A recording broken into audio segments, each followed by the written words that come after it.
Lo sentite questo profumino di Sicilia? Non ancora? E allora mettiamoci subito all'opera, allora sì che lo sentirete. Prepariamo insieme il pan d'arancio.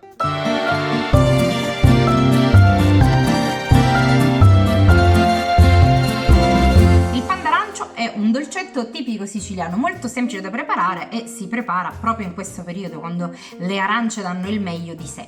Per realizzarlo vi servirà della farina 00, della farina di mandorle, in questo caso la vedete un po' più scura perché è una farina di mandorle integrale, quindi con la buccia, dello zucchero, del lievito istantaneo per dolci, delle uova, del burro morbido, delle arance ovviamente biologiche, per la finitura del nostro dolce zucchero a velo, arance candite e cannella, che è un mio tocco, nella ricetta tradizionale non c'è.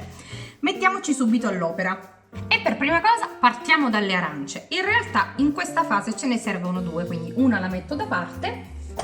La particolarità di questo dolce è che le arance si utilizzano per intero, buccia, tutte cose, leviamo solo i semini se per caso li troviamo e la parte del peduncolo qui. E taglio le arance in pezzi. Il master consiglio questa volta ve lo do subito. Cercate di utilizzare nei limiti del possibile delle arance che non hanno una buccia molto spessa, così da ottenere il risultato migliore possibile. Una volta che abbiamo tagliato in pezzi le arance, casualmente sono di due varietà diverse ma non importa, le andiamo a frullare.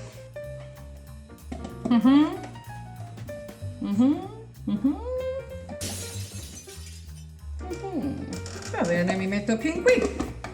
Dobbiamo ottenere una purea fine, ottenuta la quale la mettiamo momentaneamente da parte e andiamo a comporre il nostro dolce. Recuperiamo una bowl capiente e per prima cosa montiamo le uova con lo zucchero.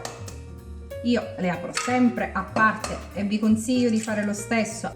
Ecco, questo potrebbe essere un altro master consiglio, perché come in questo caso ci può finire della buccia, ci possiamo rendere conto che l'uovo non è perfetto e quindi facciamo in tempo a salvare il dolce, soprattutto se le uova le andiamo a infilare in un momento dove già l'impasto è mezzo pronto. Non è questo il caso, quindi verso le uova intere, lo zucchero semolato e le vado a montare con la frusta. Questi sono i lavori che di norma quando c'è mio marito faccio fare a lui.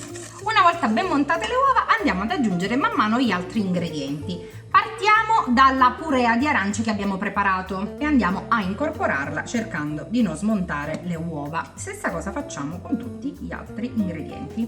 Aggiungiamo la farina di mandorle. In tante versioni la farina di mandorle non è contemplata, nella mia sì, perché secondo me conferisce un profumo e una morbidezza pazzeschi. Aggiungiamo anche la farina e il lievito per dolci e li incorporiamo. Aggiungiamo anche il nostro grasso. Io questa torta la preparo col burro, ma si può tranquillamente sostituire con l'olio di semi di girasole. Questo è un burro a pomata morbidissimo e aggiungo anche un pizzico di sale.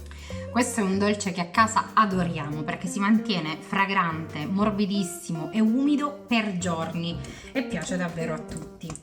E poi è davvero semplicissimo da preparare. Se lo fate in planetaria ci mettete anche meno del tempo, ma se lo facevo in planetaria che vi facevo vedere, quindi almeno lo lavoriamo così a mano insieme. Assicuratevi che il burro venga amalgamato al composto in maniera uniforme. Andiamo a disporre il nostro composto all'interno di uno stampo. Normalmente si utilizza uno stampo per plum cake, imburrato e infarinato.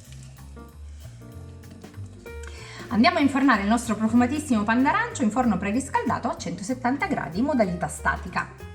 Ho tirato il pan d'arancio fuori dal forno. Col mio forno e col mio stampo a 170 gradi ci sono voluti circa 45 minuti.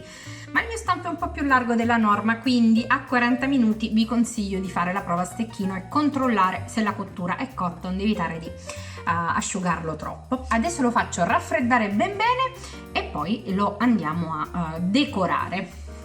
Potete guarnirlo a piacere facendo uno sciroppo di succo d'arancia e zucchero piuttosto che utilizzare delle arance caramellate al momento. Io realizzerò una glassa che profumerò con della cannella e poi aggiungerò delle scorzette d'arancia candita.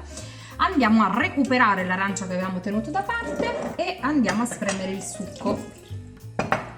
succo di mezza arancia va più che bene, anzi è in realtà anche eccessivo per il quantitativo che dobbiamo andare a fare. Lo vado a scaldare in pentola o nel mio caso al microonde.